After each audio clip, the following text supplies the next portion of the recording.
is a self-learning and behavioral process. Nothing more, nothing less. So transhumanists want to transcend human suffering, ignorance, and mortality through technology, and the ACIO was providing some of the technology to do this, but who would have access to the technology? The elite, of course. It would only accelerate and accentuate the separation.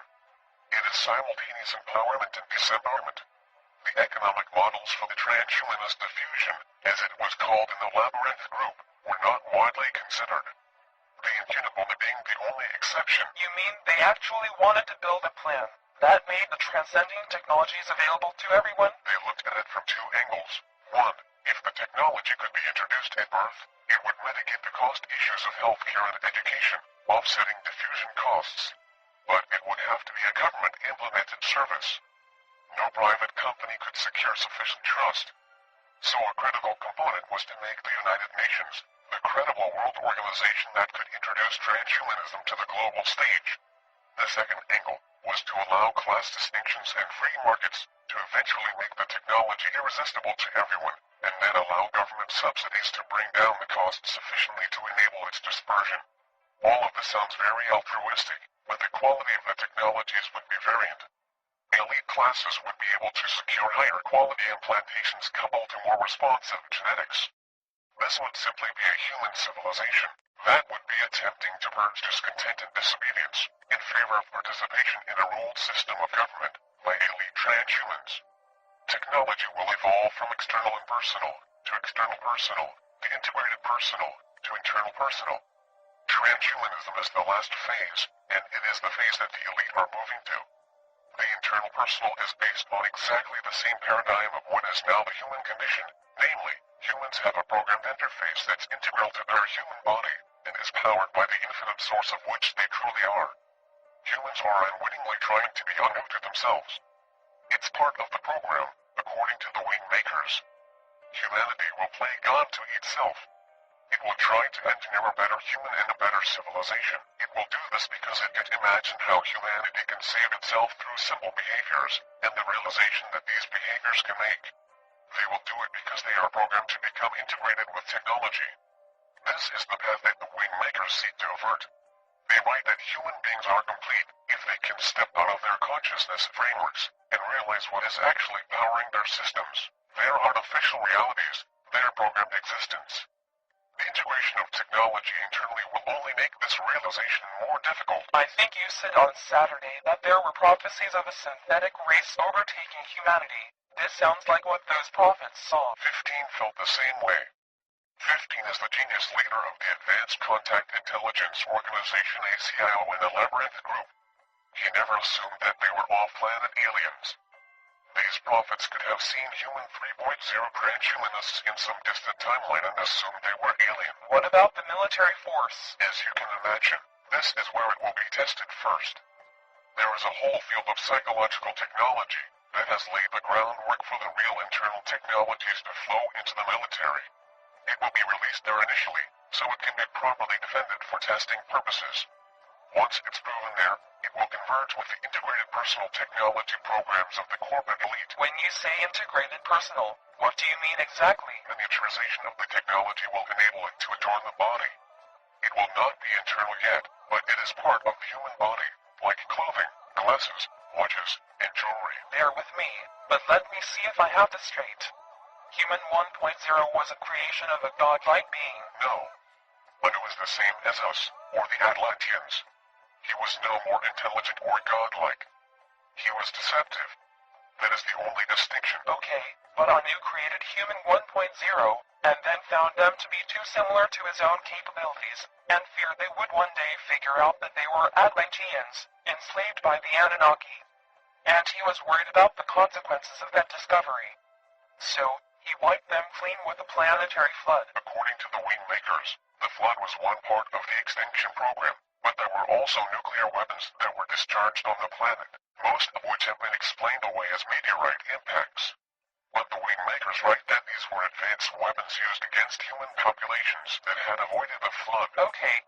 In whatever way Human 1.0s were eliminated from the planet, they were replaced by Human 2.0, and these included upgrades like self-reproduction and more advanced programming. and central to this programming was the notion that Anu was God, and would return to his creation. Correct? Yes. And the next upgrade to Human 2.0 branches out like a fork in the road. One version of Human 3.0 goes down the path of technology integration, or transhumanism. The other version, 3.0 SI, is a more organic process of using behaviors to support this process of becoming a Human 3.0 or sovereign integral, and then becoming part of a network of these sovereign integrals. Is that correct? You have the general idea. Yes. And the Triad of Power wants Human 3.0 to go down the path of technology integration, because that is how they are programmed, to emulate their god, Anu.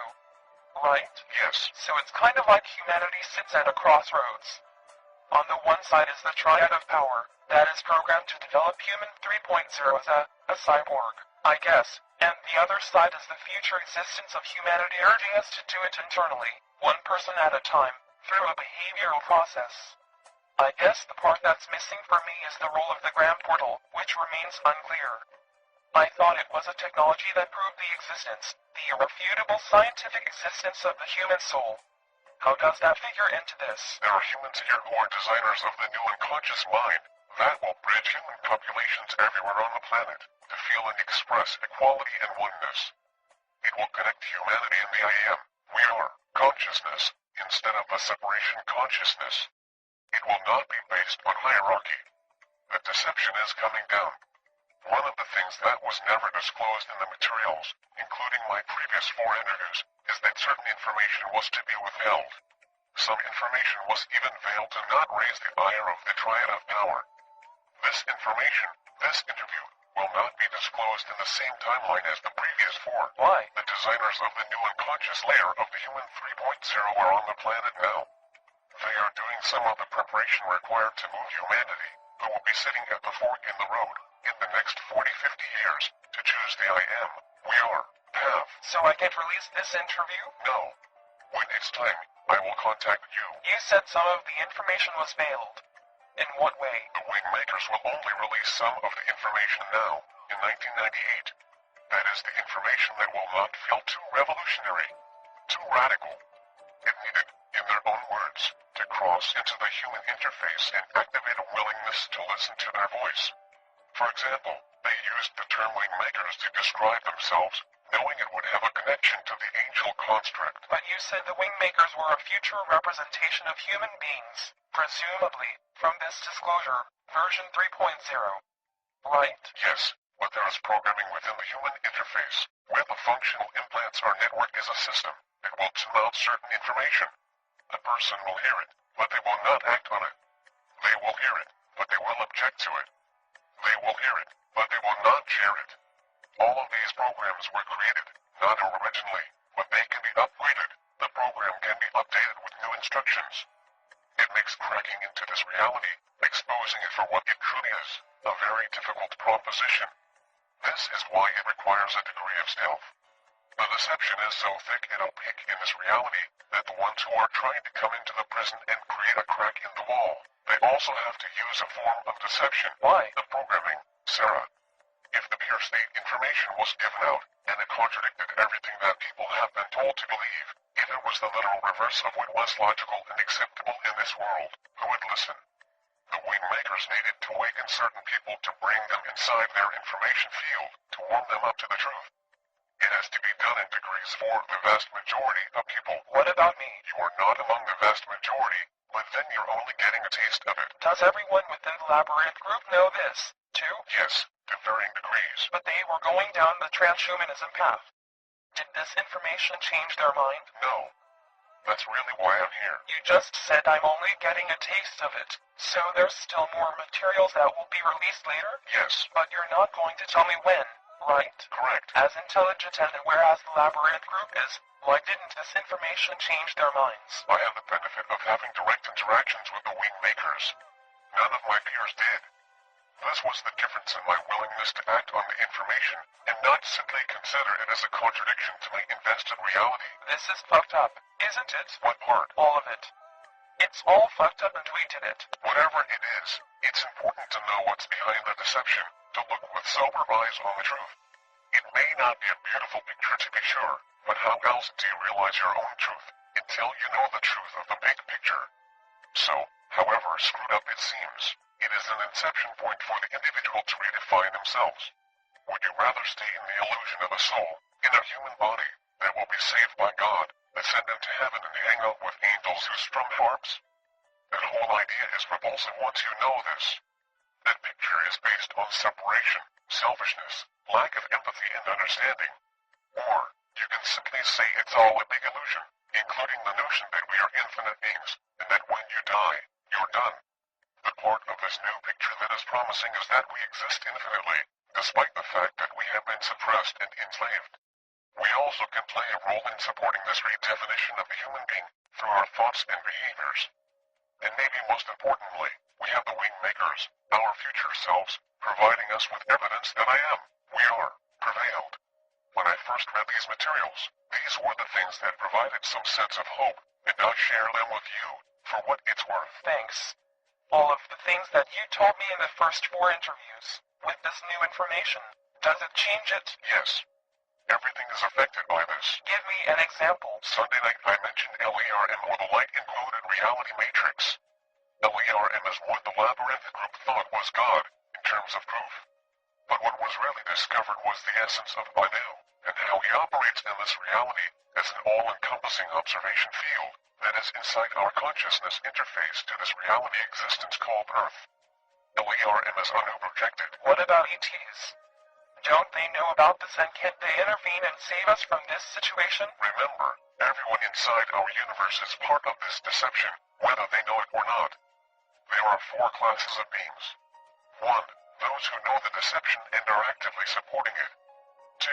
Those who know about the deception, but are unwilling to do anything about it. 3. Those who don't know the deception and are unknowingly supporting it. And 4. Those who know about the deception and are actively trying to step out of the deception and engineer a process for everyone else to do the same. That's it. It doesn't matter if the being is physical or non-physical. Everyone falls into one of these 4 categories, everywhere in our universe of existence. The beings in Group 3 are waking up. Some of them understand that the deception in one part of the universe infects all. It requires corrective action. It requires collective understanding to ensure that it will never happen again. How can everyone in this universe be a part of this deception? I don't understand. Our entire universe is created. I'm not saying it is the universe. I'm saying that what we call the universe, as far as we can observe, is part of the hologram implanted within our consciousness framework and human interface. Our mind consciousness established the spatial-temporal relationships of everything we see, and as I said, this is part of our program. And this includes the universe. Why do you think that our best minds on the planet cannot define consciousness, let alone the subconscious and unconscious mind? It is programmed this way. Anu did not want us to figure it out. We'll look at neural information and decide it can be sliced 1,000 different ways, but it still doesn't explain how it's experienced.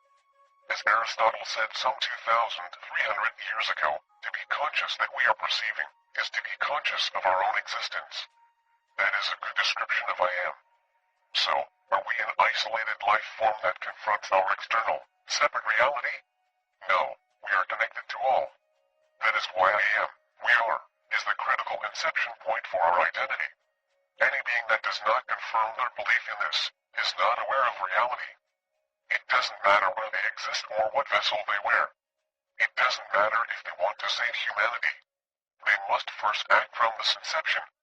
The universe, as immense as it appears, is a hologram inside a programmed existence which every human being agrees is reality. That agreement informs the unconscious mind, again, a part of the human interface that Anu created, and collectively we all see our world the same way, more or less. We have been told there are trillions of planets with life, that the universe is abundant with life forms in various dimensions, but what we notice here, on Earth, the tangible, visible Earth, are there other beings? Of course. I've seen them. Will they save humanity? They can't. They can only support. It isn't about anyone or anything saving us. It is about a redefinition process that can only occur within each individual entity. It isn't about being beamed up or ascending to some higher, protected dimension. This will be done in the physical body as human beings, by human beings, for human beings. Why you? Why do you suppose you can interact with the Wingmakers and were asked to release this information? Why didn't they interact with 15, too? First of all, it isn't just me. However, within the Labyrinth group, they selected me for reasons that I had a certain resonance to their information that others within the Labyrinth group lacked. In terms of releasing the information, perhaps I was the only one who would go to the extreme of defecting from the ACIO to make this information available.